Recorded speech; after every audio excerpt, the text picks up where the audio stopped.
What's up guys, Quantix again, and welcome back to another Battlefield 3 video.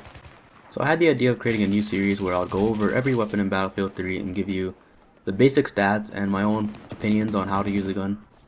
So I decided to start with the Engineer class because that is my favorite class at the moment, and I decided to start with the M4A1 Carbine because that is the first gun that you were able to use when on the US side.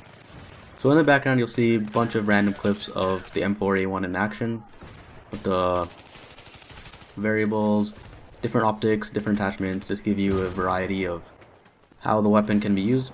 So first I'm going to say that the M4A1 holds a standard clip size of 31 bullets, and attached with the foregrip, the recoil is really manageable, so it is a good weapon to use, especially for beginners.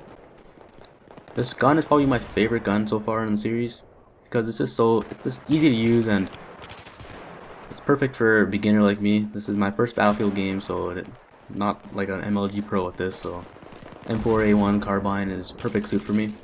But the thing is that when you first start off the game, you can only use the M4 on the US side. But once you get to about 40,000 XP points, I think it is, with the Engineer class, you unlock the M4 Carbine. Not the M4A1 Carbine, but the M4 Carbine. And this you can use on both sides, but unlike the M4A1, it is not fully automatic. It is a burst weapon, so it has two firing modes: burst, I believe it's a 3-round burst like the M16, or a single shot. So I'm not gonna really go into too much detail about the M4. I might make a new video of it, or I might not, because it's the same gun pretty much. But if you do like the M4A1, there is the M4 if you want to use it on the Russian side, because I know that when I'm on the Russian side, I don't really like how I cannot use this gun. I have to stick with the AK or one of the other unlockables. But that all changes once you get to, I believe it's 125,000 engineer points. Not quite sure on the exact number, but it is quite high. You will unlock the, it's called the Russian acquired M4A1, which is pretty much the same thing, but you can use it on the Russian side. So I finally unlocked that, and it's great because I can use this gun whenever I want. So that's cool. But this weapon, like I said, it does have low recoil, but like most weapons, you have to burst fire it when you're trying to kill people across the map or pretty far. So if you see like a lot of times in the video that I burst fire, just use, if you want to switch to single shot, you can use that, but I believe that switching to single shot, it takes too much time. You have to like press down the D-pad and then start shooting, and just more movements with your like hands and fingers. And I know it sounds weird, but the less you like have to think about having to move your fingers, and if you don't have to press that button, this makes it easier. So just burst fire, tap the trigger.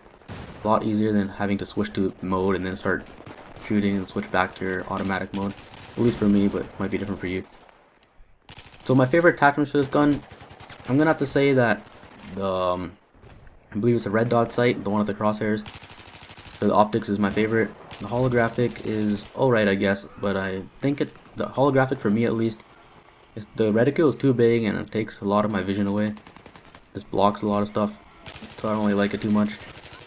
And I also like to use the foregrip, like I mentioned before. It helps reduce recoil even more, and really nothing better that you can use along with the suppressor. I like to use suppressor with most of my guns because my playstyle is run and gun. I like to get into enemy base and just shoot everybody, and if I have a suppressor on, that allows me to be like unnoticed, so I can stay in their zone and just keep raping shit up. So that's how I like to play. But other attachments you could use are like flashlights, lasers. It's up to you. I don't really like that kind of stuff because I believe that stuff gives your position away, and that's not really great to have when you're in the enemy base. So yeah, heavy barrel, haven't really used it too much. I believe it like makes your weapons, I believe the description said that it makes your weapon accuracy better or something.